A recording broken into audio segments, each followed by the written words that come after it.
avez suivi hier les contenus, le bref contenu de la communication qui a été faite par le vice-premier ministre, ministre de la Défense, au terme du Conseil supérieur de la Défense, où des mesures ont été annoncées, notamment de poursuite la restauration de la peine capitale pour tous ceux qui seront considérés comme traîtres au sein de l'appareil de sécurité. Ce soir, nous serons avec le général Ekenge, qui est porte-parole de l'armée, qui nous annoncera quelques nouvelles, notamment la récupération des Kiroche, la détention de certains otages et des matériels militaires qui sont quotidiennement récupérés durant les opérations qui sont en cours. J'ai vu que ces derniers jours, la machine de la manipulation a tourné en plein régime. Et vous avez vu ce soir que l'ambassadrice des États-Unis a pris la parole pour s'exprimer, pour dénoncer justement, parce qu'il y a eu des récupérations des vidéos, notamment d'Anthony Blinken d'août 2022. Dans les mêmes esprits, on a récupéré la vidéo, une vieille vidéo de la présidente tanzanienne lorsqu'il s'exprimait pour ce qui concernait les forces de la communauté d'Afrique de l'Est. Tout ça, ça fait partie de la stratégie de l'ennemi. Et comme vous le savez, nous, dans notre tradition, nous voulons communiquer sur la vérité pour que notre peuple congolais puisse être édifié. Et sur ça, nous comptons beaucoup sur les médias pour être sûr que nous relayons les bonnes informations et que grâce à certains d'entre vous, nous pourrons faire rapidement le fact-checking pour casser tout ce qui est manipulation, diffamation et mensonge dilués par l'ennemi. Avant que je ne passe la parole au général Ekenge, je voudrais qu'avec la technique, on revienne sur le contenu du Conseil supérieur de la Défense qui a été présidé hier par le président de la République, évidemment. Et puis, nous pourrons revenir sur 2-3 mots avant de recueillir vos questions.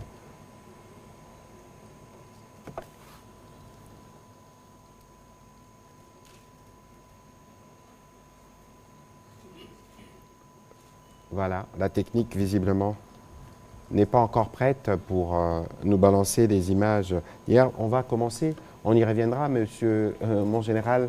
Merci d'être de retour sur ces podiums pour cet exercice de redevabilité. Alors, on a vu beaucoup de manipulations ces dernières 48 heures sur le terrain, notamment sur les réseaux sociaux. Nous connaissons la stratégie de l'ennemi. Mais qu'est-ce que vous pouvez dire aux Congolais ce soir de la situation sur le terrain?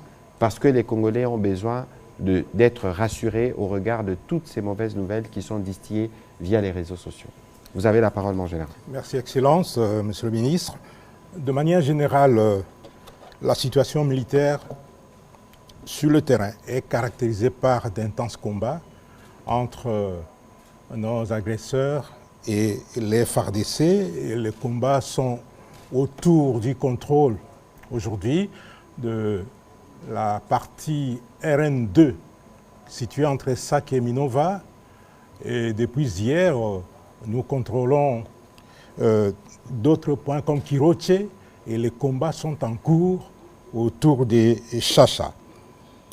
Pour les FARDC, elles sont engagées avec beaucoup de détermination puisque c'est une question existentielle. Et là, on n'en déroge pas. Je voudrais vous dire aussi que tout est mis en œuvre pour que ce grand défi soit relevé. Vous savez que le Rwanda s'est préparé depuis des années pour nous agresser. Et en réponse, nous aussi, nous avons commencé à nous préparer. Et nous nous préparons. Et le commandant suprême et le gouvernement de la République n'ont pas lésiné sur les moyens. Vous avez vu comment on a recruté les hommes, comment on les forme, on les entraîne. Et petit à petit, l'armée a pris des ailes, a commencé à monter en puissance. Et aujourd'hui, elle fait face à cette menace.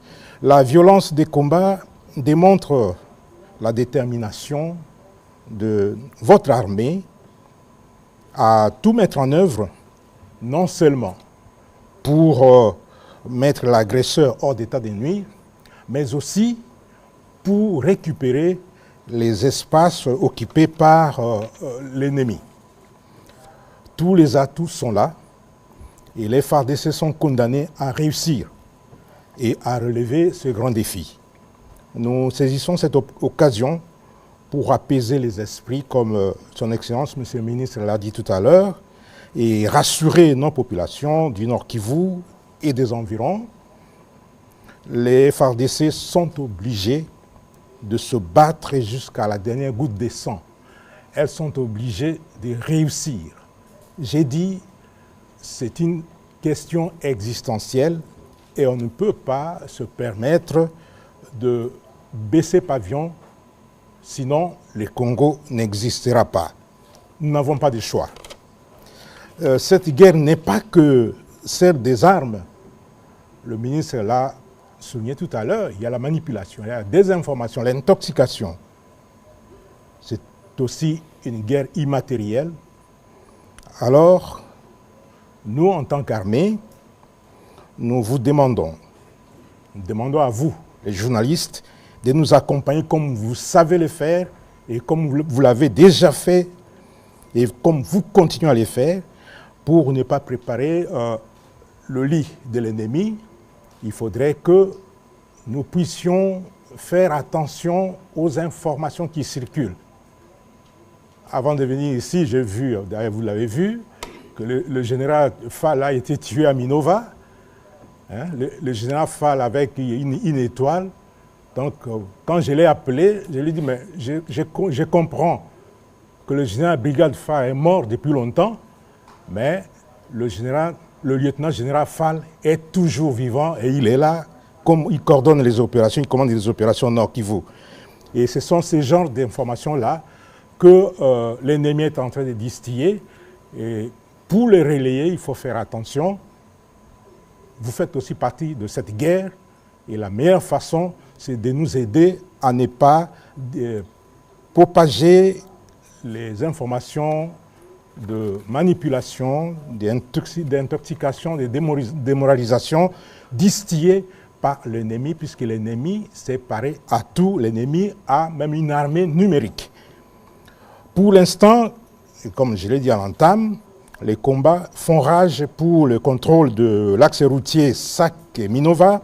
Les FARDC contrôlent déjà Kirotié. En ce moment, depuis le matin, les combats sont concentrés dans les hauteurs des Chacha. Des frappes ont eu lieu un peu partout dans les territoires de Massissi et de Rutshuru. Des frappes qui ont causé beaucoup de dégâts du côté de l'ennemi. Même s'il n'en parlait pas, mais il y a des images qui parlent. Que nous nous réserverons d'ailleurs de diffuser parce que c'est des images qui sont choquantes. Voilà. Mais on pourra peut-être avoir l'occasion de vous montrer quelques effets militaires qui ont été retrouvés dans plusieurs endroits qui ont été pilonnés. Comme ça, ça peut vous donner un aperçu de ce que la diffamation, les mensonges et la désinformation ne montrera jamais. Voilà. Ici, dans la ville-province de Kinshasa, dans les Kwango, les opérations contre les milices Mobondo continuent et la situation est sous contrôle. Le trafic a déjà repris sur la route qui va vers Bandundu-Ville. Et dans les territoires de Beni, les opérations conjointes FARDC et UPDF se portent bien et il y a beaucoup d'actions qui sont menées par les deux armées pour mettre les terroristes ADEF, MTN, ISCAP hors d'état de nuire. Voilà, Excellence, Monsieur le Ministre, ramasser quelques faits concernant la situation militaire sur le terrain. Merci beaucoup, mon général. On va, en accord avec la technique, revenir sur les résumés du Conseil supérieur de la défense qui a été tenu hier par le président de la République, commandant suprême de forces armées de la République démocratique du Congo et de la police nationale congolaise.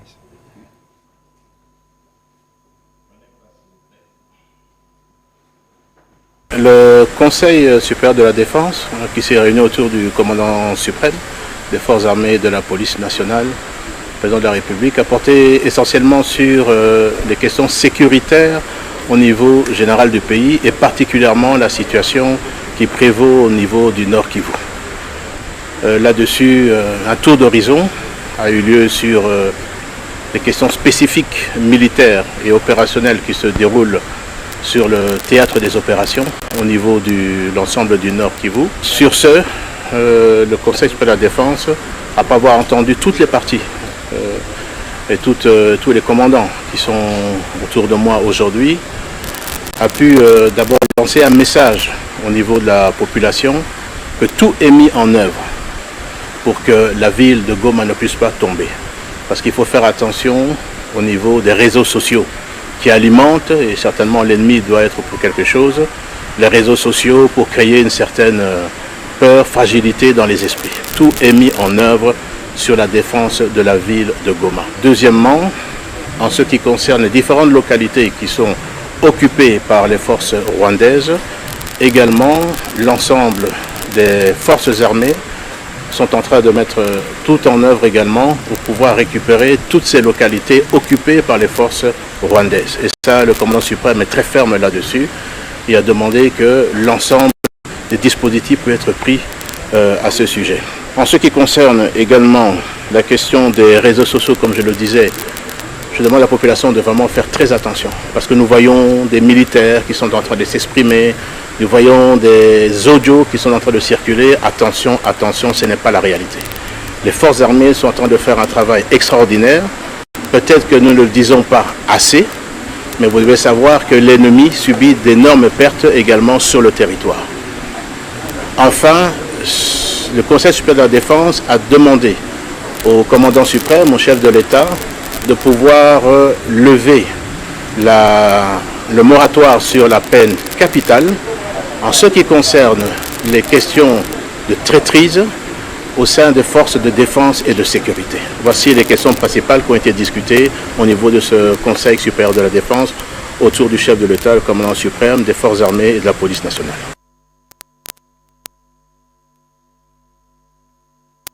Voilà, c'était un résumé de la réunion, des conclusions de la réunion du Conseil supérieur de la défense que le président de la République a tenu hier. Le général parlait tout à l'heure du devoir patriotique de nos militaires.